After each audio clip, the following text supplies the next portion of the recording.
clock is ticking. In just under an hour, at 9 p.m. to be exact, all candidates and parties hoping to contest the upcoming local government elections will have submitted their nomination lists. A few minutes before that deadline, we'll cross live to Elections House for an update from Chief Electoral Officer Sai Mamabolo. Now, according to the Auditor General, the winners of the October election will inherit councils that are mostly worse off now than they were in 2016 when the outgoing cohort found them. We speak to the chairperson of Parliament's Watchdog Committee on Local Government about what is being put in place to turn the situation around. Joining Sakumze Somyo will be Specialist Governance Analyst Professor Pearl Sitole. But now, before we get to that conversation, we'll dip in to an ANC briefing where the party's Deputy Secretary General will reveal their candidates' list. Our reporters will also bring you up to speed with what other political parties have been up to over the past 24 hours as they prepared to meet this evening's deadline. That and more coming up in this evening's episode of The Watchdog, which starts right now.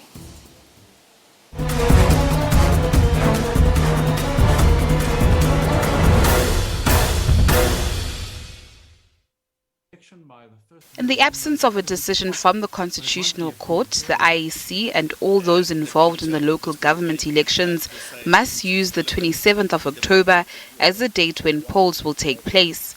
Last week, the highest court in the land heard strong arguments for and against the deferment of elections to next year from political parties, lobby groups and NGOs, as well as the Ministry of Cooperative Governance and Traditional Affairs.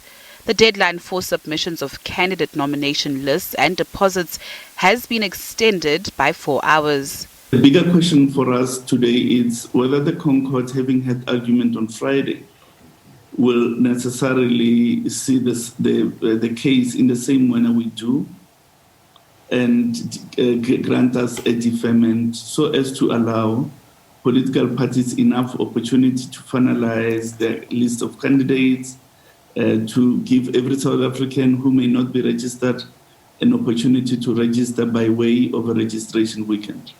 Only registered political parties are permitted to contest the local elections. 480 parties are currently registered in the country, of which 298 are registered on a national level, with the remaining 182 parties being registered at a district or metropolitan level. We have 26,000 candidates captured already. We have 97 parties that have already captured their details, and we have 353 independent candidates who have submitted their details. Our expectation is that we're looking at about between 60,000 to 70,000. The IEC has warned that failure to submit nomination lists and pay election deposits by 9 p.m. will result in an automatic disqualification for those looking to contest the elections. But if the Apex Court rules in favor of the Commission, then a new timetable will have to be issued. If we do not succeed in our application before the Constitutional Court, then today is the final deadline. Whoever had not complied, or rather whoever has not submitted by the evening today, will not be on the ballot paper. However, in the event we are successful before the Constitutional Court, then a new timetable would have to be issued in those circumstances, and a new cut-off date for candidates would have to be set in terms of that new timetable. The Chief Electoral Officer says the prescribed election deposits are low enough to allow everyone to contest, but also are designed to ensure that candidates are serious. The Commission will refund a party any deposit paid if the party is allocated at least a seat in the municipal council it is contesting.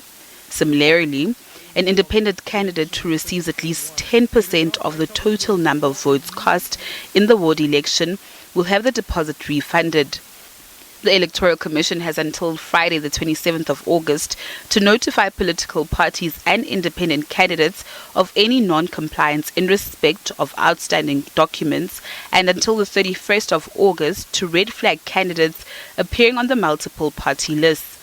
The final list of candidates will be certified and published on the 7th of September 2021. Natasha Piri, SABC News, Johannesburg. Well, let's take you to that ANC briefing now. Jesse Duarte, the party's Deputy Secretary General, briefing the media on the status of their candidate lists. But in many communities, they split up the meetings into several destinations, and people in any event produced a result.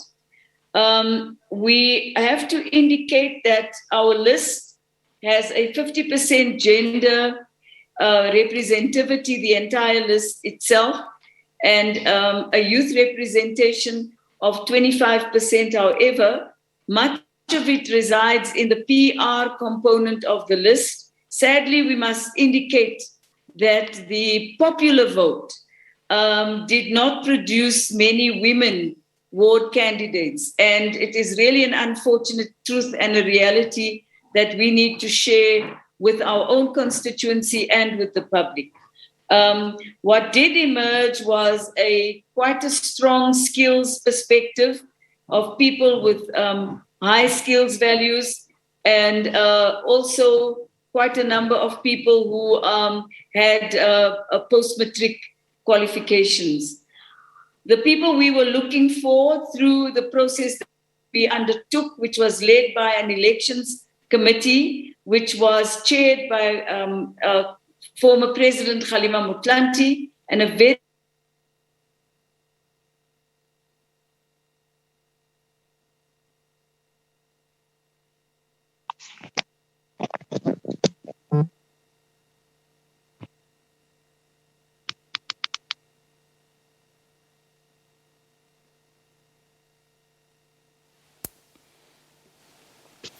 Okay, problems there with the connection to that briefing by ANC Deputy Secretary General Jesse Duarte. We'll get back to that briefing as soon as that line gets re-established. Now, Democratic Alliance leader John Steenhuisen says his party's mayoral candidates elected in the 5 major cities all embody the ethical and credible leadership that the country needs.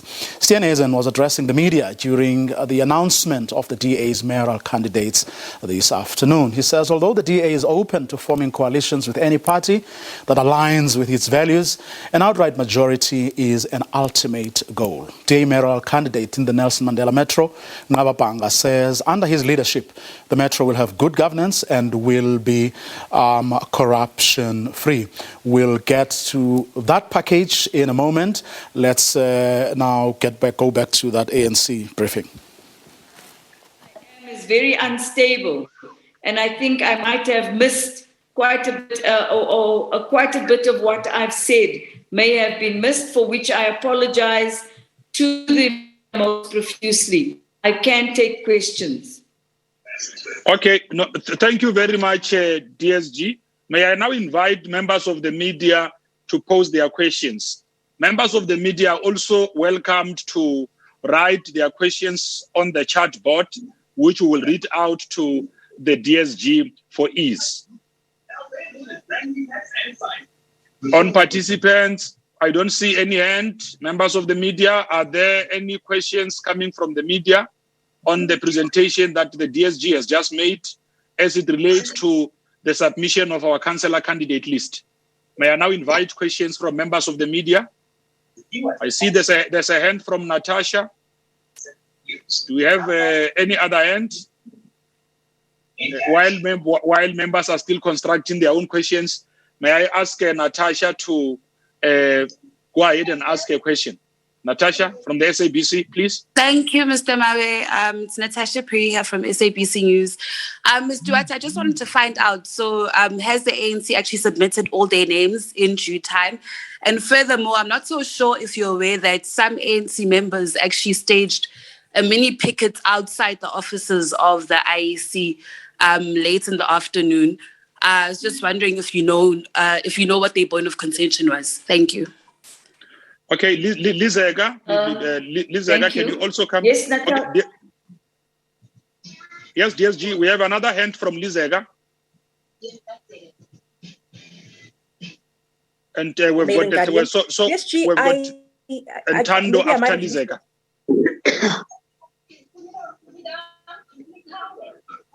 DSG, maybe I might have missed it, but can you say who your candidates are in terms of the metros? Have you made any decisions on candidates in the metros? And also with the disputes, DSG, what exactly is there any recourse in terms of the disputes that you will investigate in terms of the people who have been selected in those positions of PR and council candidates? Thank you. Tando. Evening, Tando Mayeko from Business Day. What were some of the issues raised by the disgruntled members regarding the selection process of the candidates? Thank you, and over to you, DSG. Thank you very much, Pule. So firstly, we have submitted in due time, and due time is at 9 p.m. tonight. So there's still some minutes left of the due.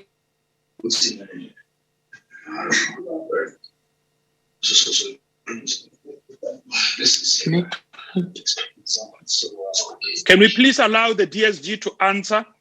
And if we have not been invited on the floor, may we just mute our gadgets? Over to you once more, DSG, and apologies for that.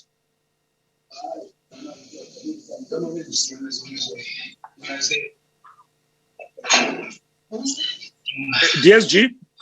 My internet is extremely unstable, Pule, so I'm going to have to be very quick. We were aware of the mini picket outside the IEC in Pretoria. It was one branch from Tshwane. The issue was that they felt that some of the members of the branch had not been given the opportunity to participate in the selection of candidates at the level of the community. The community had selected somebody that the branch was not entirely happy with. We insisting that it is the choice of Zeka. We will not be able to give you the metros right now. We've put the names in, and we don't announce our mayors like other political parties do, and we will not be doing so for quite a while yet. Yes, there is a recourse. The type of disputes is that I was number 3 on the list. I should have been number 1. But these lists are the product of a popular vote by the people in a particular community, and therefore it is a very important vote for us, even if the ANC nominated you. But the community nominated someone else. The candidate that was ultimately put forward is the one that came from the community. Some of the issues raised is mainly, and I quote, I've been left out. I was a councillor before. Why am I not taken back? So there has been quite a large changeover of councillors that has taken place. And our percentage of retention has been relatively low, depending on the province that you come from. Quite high in some areas, but not as high as we had hoped it would be all over the place. So the average retention is about 40 to 45%. There is, however, a great number of people who are unhappy about not having been returned.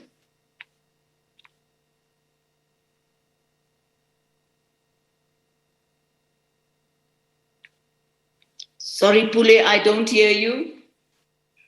Okay. ANC Deputy Secretary General Jesse Duarte briefing the media on the status of their candidates list, which should be with the IEC within the next, about 45 minutes or so, failing which those candidates will, of course, be disqualified. Jesse Duarte saying they have managed to get a 50% gender representation, as well as a 25% of those people that they are nominating are young, youth, that is. They have not yet submitted the list. Saying that, a question that came from one of our reporters who was asking about a branch of the ANC that actually protested outside IEC headquarters this afternoon. Jesse Duarte saying they are very much aware of what happened, but adding to the fact that there is actually, to use her words, a great number of ANC people who are unhappy about the list as it stands. We will bring you those details a little later on. But Jesse Duarte also saying that they will not be announcing their mayoral candidates anytime soon. It's not their tradition. But one party that has actually announced its mayoral candidates for all the big metros is the Democratic Alliance. Lerato Fekisi filed this report. DA candidates accepting their nominations. They are now ready to campaign for the upcoming local government elections. The 5 candidates have all committed themselves to ethical leadership and bringing better service delivery. During the 2016 elections, one of the DA success stories was their victory in the Nelson Mandela Bay. It got 46.7% and formed a coalition government, taking power from the ANC. Despite the success, it has not been smooth sailing for the party in this metro, primarily because of coalition politics. DA leader John Steenhuisen says they are willing to go into a coalition with any party that aligns with the party's values. That we are willing to work with any party in South Africa, provided they share the same core values and principles as ours. 4 key values and principles: non-racialism, respect for the rule of law and the Constitution, a social market economy, and bringing and building a capable state by making sure that you have the right people in the right positions for the right reasons. We will work with any parties that want to achieve that and that share those values and principles. I think what we learned over the course of the last 5 years, that when parties do deals with you, but they don't share your values, that it always ends in tears. Nelson Mandela Bay is one of the highly contested metros at this year's elections. The DA is keen to win it again, but victory will not come easy. The metro is faced with several challenges, such as the current water crisis. The ratepayers and the residents, they want to see change in their lives, and I'm so proud that we have turned the city to a construction site. We can go wherever. We're building roads, electricity, and also maintaining our infrastructure. We are attracting investors who come to our city, have established good relations with business. That's what people want. That's what people vote for. And 2, we have to make sure that we bring back good governance. We must not eradicate corruption, we must stop corruption. And therefore it is what we're doing. Another tightly contested metro is Gauteng, and even here, the DA is hoping for an outright majority. In the 2016 local government elections, the DA lost to the ANC, garnering only 38.4% of the votes. Dr. Mpho Phalatse says she is capable of leading this metro. You can have big ideas, but if you don't have the right governance framework to sustain those ideas, that's all there will be. And I believe that I have the skills, the qualifications, the experience to bring that to the table. The Democratic Alliance says it's ready for the upcoming elections, and it will launch its election manifesto soon. Lerato Fekisi, SABC News, Gqeberha. Democratic Alliance MP Jordan Hill-Lewis has paid tribute to current Cape Town Mayor Dan Plato during his acceptance speech as the party's mayoral candidate for Cape Town in the upcoming elections. The city of Cape Town is a Democratic Alliance stronghold. After forming a coalition government with a number of smaller parties in 2006, The DA won both subsequent municipal elections here with an outright majority. Current Mayor Dan Plato stepped into the mayorship position for a second time following the controversial departure of former Mayor Patricia de Lille. He was beaten in this race by Hill Lewis, the party's spokesperson on finance. Hill Lewis has committed to working flat out to ensure services are brought to every Cape Town resident.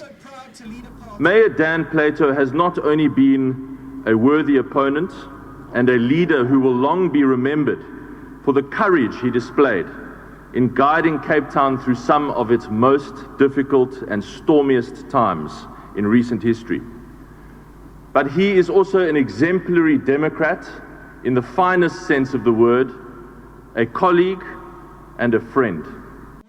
Opposed to the possible postponement of the local government elections to February next year, the DA says it's rearing and ready to go to the polls come 27 October. We've got the track record, we've got a promise of more. We look forward to convincing you that if you want to change South Africa, if you want to change your life, if you want to build a better future for your family and for yourselves, that if you want hope, there's a party that you can trust, and that party is the Democratic Alliance. Hill Lewis is currently a DA Member of Parliament and the party's Shadow Minister of Finance. His candidacy has been described as a sign that the DA is trying to infuse youth and experience into its leadership ranks. They are trying to do a couple of things. One, they want to indicate that they are bringing the youth on board, but then at the same time, they are looking at experience within the DA, and then they are looking at experience within the parliamentary sector, both the national and the provincial. So it means that they want someone with the requisite skills to run for this position. Political parties have until today to submit the names of their candidates to the IEC. The Good Party this weekend announced its Secretary-General, Brett Herron, as the mayoral candidate for the city of Cape Town. Vanessa Puna, SABC News, Cape Town. Well, our reporter Samkele Maseko looked at what other political parties have been up to over the past 24 hours as they were preparing for that 9 p.m. deadline. Political parties are finalizing their list of public representatives for the local government elections. UDM leader Bantu Holomisa says there are problems with the IEC website in submitting. The United Democratic Movement is busy with the capturing of the candidates, but let us not fool ourselves and the people of South Africa. The deadline which was put by the IEC and forced to us is not working. It's worse that their portal is too slow and bombs out now and again. The IFP, on the other hand, has already submitted their candidates, but also wants the election to be postponed. We submitted all our candidates for the local government elections. We do this because we respect the IEC's timelines and most importantly because we respect our democratic project, fully understanding that the IFP must be readily available to serve all South Africans and most importantly because we understand the need for good governance at local government. We have submitted our candidates and we do corrections where there are some changes, where the system has a problem, especially when people have relocated from their previous municipalities or previous wards. The Congress of the People says they are eagerly waiting for the elections to come so the party can revive failing municipalities. We are more than excited with the positive response from COPE members, supporters, and the public at large who have raised their hands to serve as councillors for the Congress of the People. We are taking these elections very serious because almost all municipalities have collapsed. The governing party held a 2-day special NEC meeting to finalize all its candidates. We have got a list of 10,000 strong men and women representing the values espoused by the African National Congress, youth, gender, those living with disabilities, those coming from the LGBTQIT communities, plus communities, coming from the trade union movement, councillors that are being retained, leaders of the African National Congress at various levels who are making that list of the strong 10,000 men and women that we are deploying to be able to represent the African National Congress in over 90% of the wards throughout the country. The IEC wants the 2021 local government elections postponed due to rising numbers of COVID-19 infections and South Africa not yet reaching herd immunity. Samkele Masego, SABC News, Johannesburg. A few minutes before 9 o'clock, we'll cross live to the election house in Centurion, and that's where we'll get an update from the Chief Electoral Officer, Sai Mamabolo. Now, according to the Auditor General, the winners of the October election will inherit councils that are mostly worse off now than they were in 2016, when the outgoing cohort found them. We'll speak to the chairperson of Parliament's Watchdog Committee on Local Government about what is being put in place to turn the situation around. And joining Sakumzi Somyo will be specialist governance analyst Professor Pearl Sithole. That conversation coming up after this short ad break.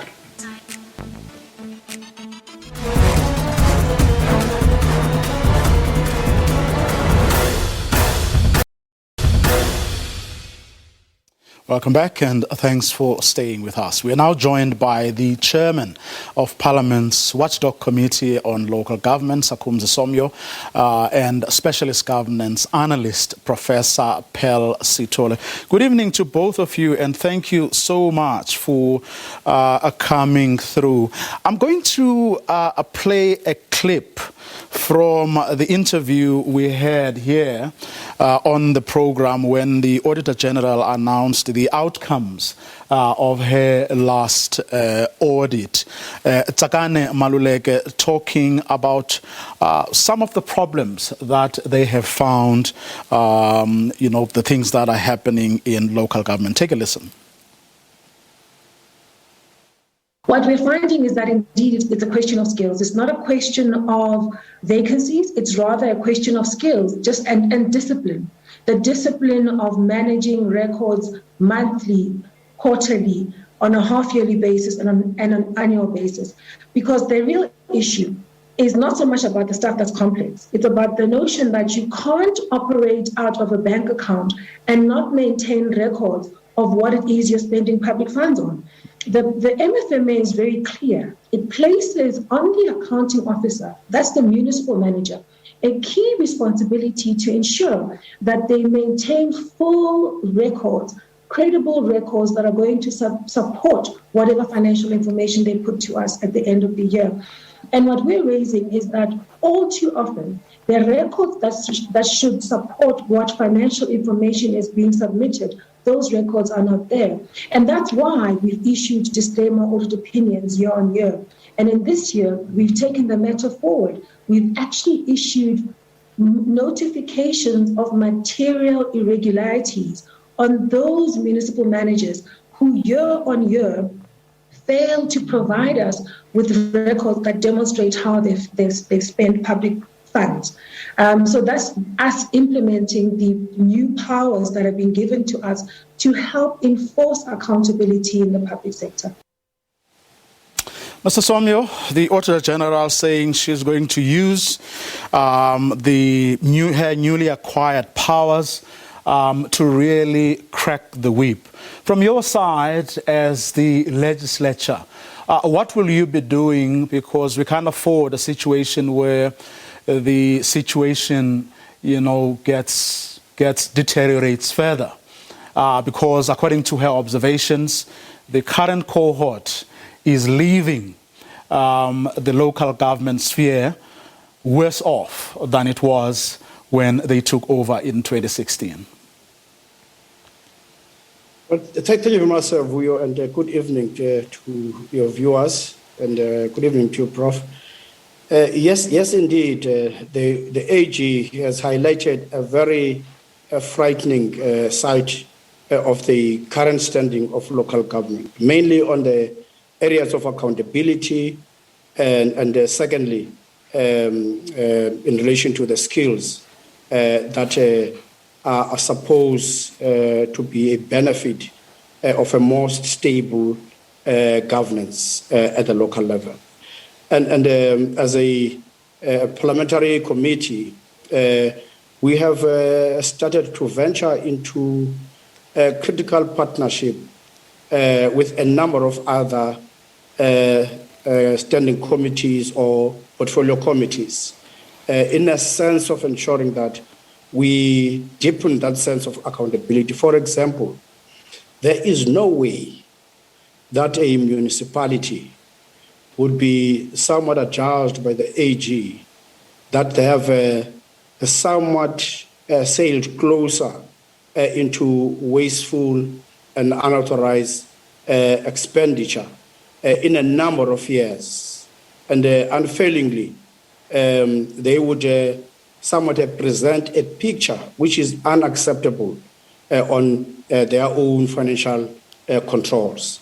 And therefore, the Appropriation Committee, which is from time to time on an annual basis, working with the Department of Finance and the Finance Committee, they would appropriate funds continuously into those municipalities who are finding it very difficult to account appropriately, to have a preserve of skills, and that kind of a situation should come to an end. And we have agreed with the Appropriation Committee and the Finance Committee to handle matters appropriately as far as possible to ensure that the money goes where there are proper controls, where there's proper management, proper accountability for such, without denying communities services. The second area is the area that relates to what the AG has spoken about, that in any municipality, the door which ought to be responsible for such accountability is the accounting officer, which is the municipal manager, who should be given a right, who should be given an authority to appoint those officials who possess such skills. This is a sorrow sin to find out that they find it at ease to employ the services of consultants who themselves are not properly overseen by both council and those who are in administration.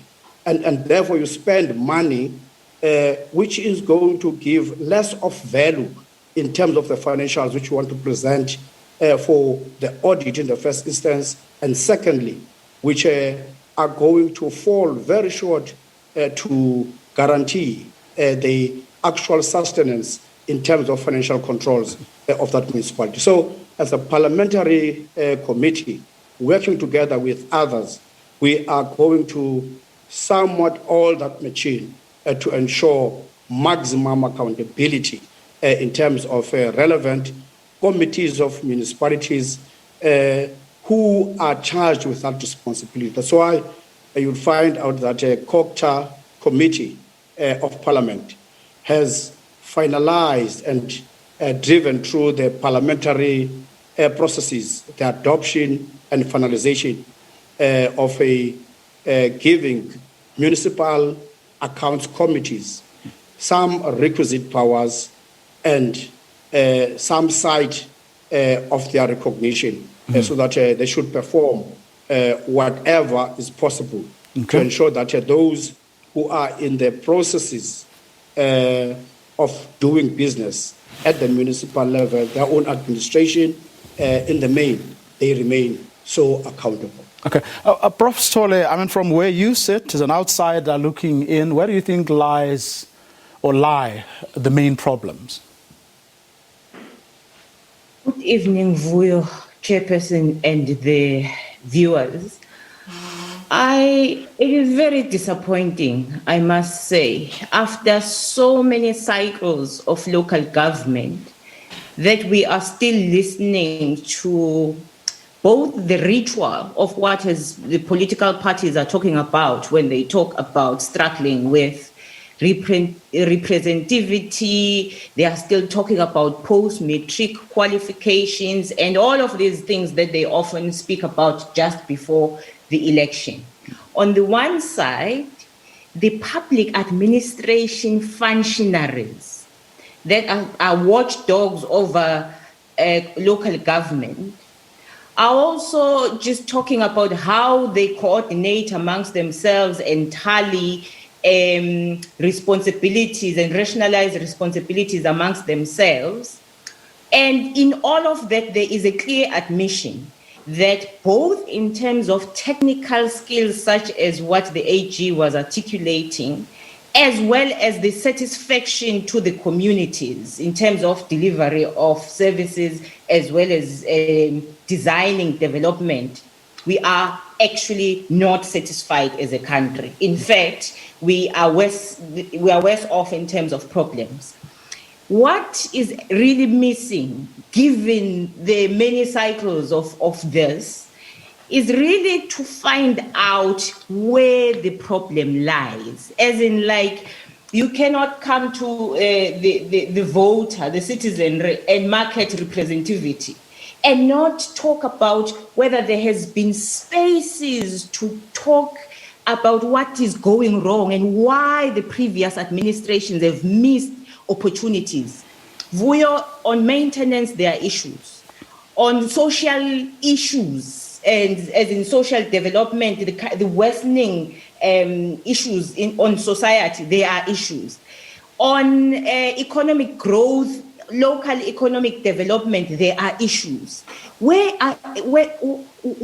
do we get space to dissect how, where things, the mechanics crumbled, before we even, so that we can talk concretely about those as political parties as well as functionaries and watchdogs before we persuade the voter to vote again? Mr. Somyo, I mean, you probably recall from the previous conversation that you were part of, the CEO of SALGA, Xolile George, talking about how political parties, when choosing leaders, are the ones that are actually failing us. Just your thoughts on that. Well, for a start, is that all the time when you talk about elections at the local level, well, at another level, as communities, we always pin our hopes on those who are responsible for the process, while the participation of such communities to provide some solid base for those functionaries who ought to be in the mill for functionality at a political level in as far as local government is concerned. Even at this moment, I would really don't want to close the door of hope that the political parties who are going to feed into the process to ensure that there's proper governance, there's a real oversight of processes, and they ensure that development is fast-tracked and all modalities that ought to assist to facilitate sustenance at local level are somewhat observed.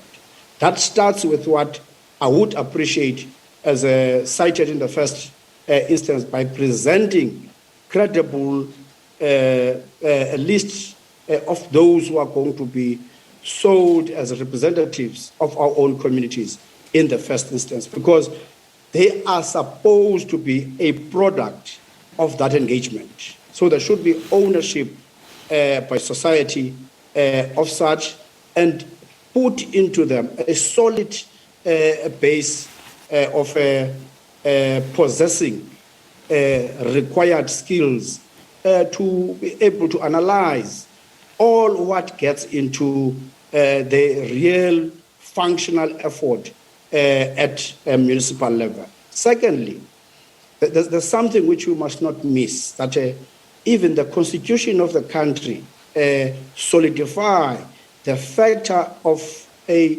tripartite base of the formulation of a governance by the communities themselves through participation of such processes of development, and as well the politicians through their own political parties and administration.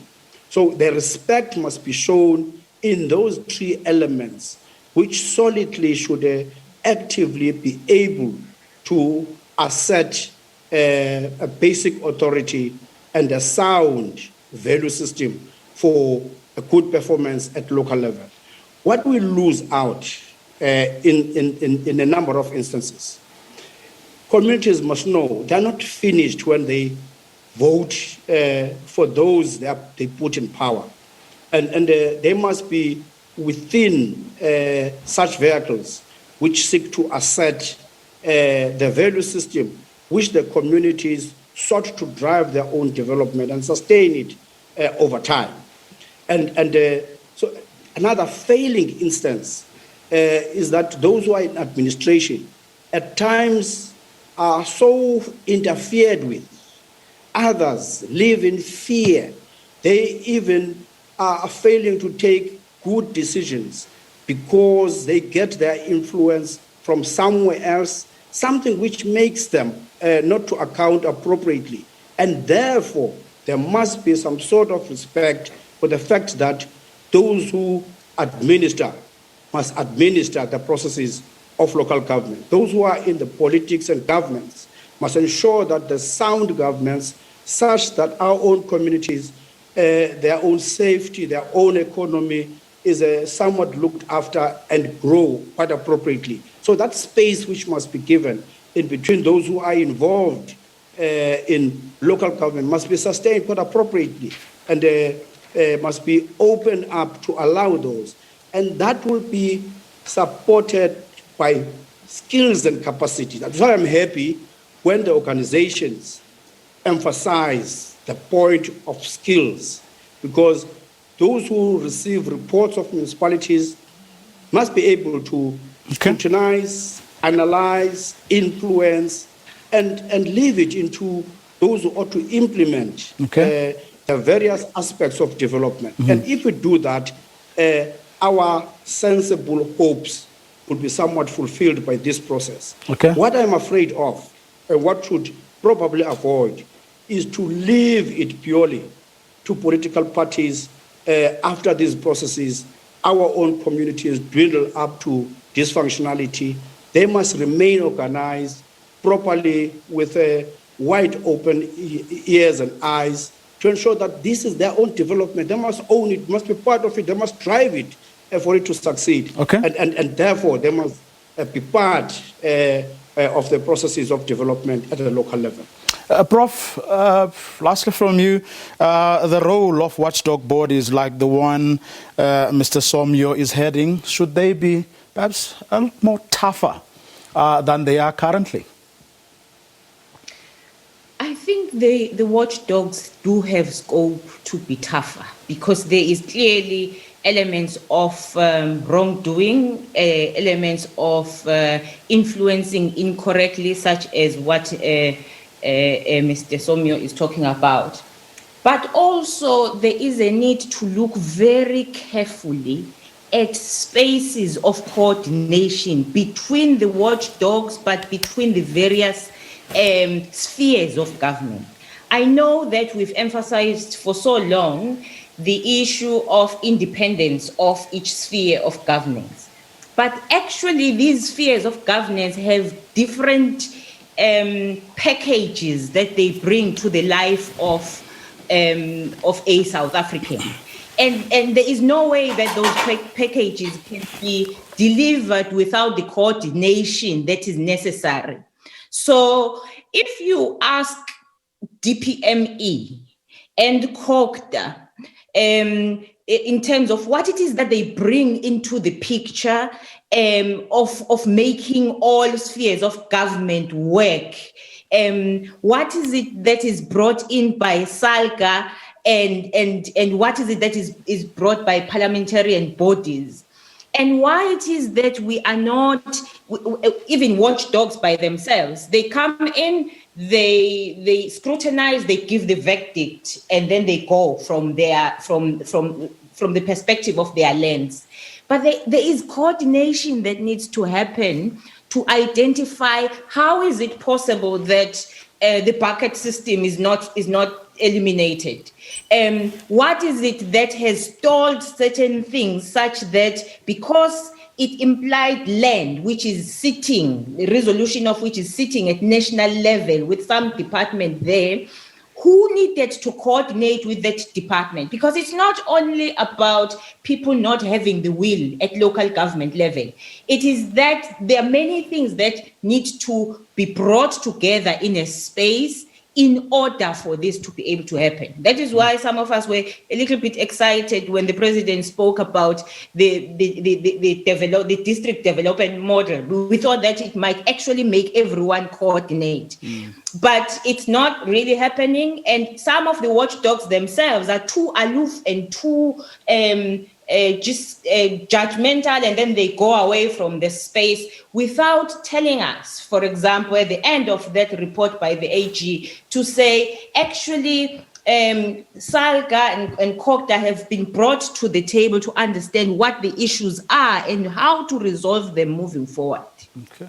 That's where we're going to leave it this evening. Thanks to both of you, Sakumzi Somyo, who is the chairperson of Parliament's Committee on the Auditor General, also Professor Pelsitole, who is a specialist governance analyst. We're now joined by IEC Chief Electoral Officer, Sai Mamabulu. Just about 12 minutes to go before that deadline. Mr. Mamabulu, you must have had a very, very busy day. Well, busy day indeed, but with some positives. The fact that some political parties had in fact started submitting their lists well ahead of today. That meant that the amount of work that we had to go through today, why it wasn't as daunting as it could otherwise be. Mm-hmm. Have the ANC had a briefing a little earlier saying they still hadn't submitted their candidates list? How far do you think you are from getting everyone to submit? Well, as at 6, we had close to 48,000 candidates that were captured on the system. Obviously, they still needed to be formally submitted. Our expectation is that we'll end up at between 60 and 70,000 candidates by the time we closed in the next 10 minutes or so. So we believe that everybody has been given reasonable opportunity to capture and submit their candidates. And everybody was given the information that they needed to enable them to comply with all the legal prescripts. And 9 o'clock is 9 o'clock, no favors. Well, 9 is 9. The Commission has already moved the deadline from 5 to give parties an additional 4 hours, which we believed that was in the interest of greater participation of people in the electoral process by way of contesting the forthcoming elections.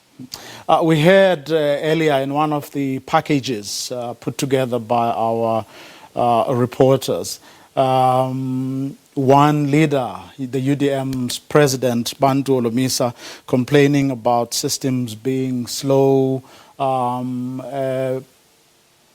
Your comment on that? Well, we've heard that complaint, and we looked at it. And our prognosis is that it wasn't the system; it was how the system was used in that particular case. We've intervened to assist as we are required to ensure that everyone, including the UDM, have a reasonable opportunity to participate in the electoral process. Mm-hmm. And as far as you are aware, there are no other glitches. No one has raised other problems that are within your purview. Well, minor glitches here and there, as you'd expect. I mean, we're dealing here with the capture of, as I say, as we estimate, 70,000 candidates.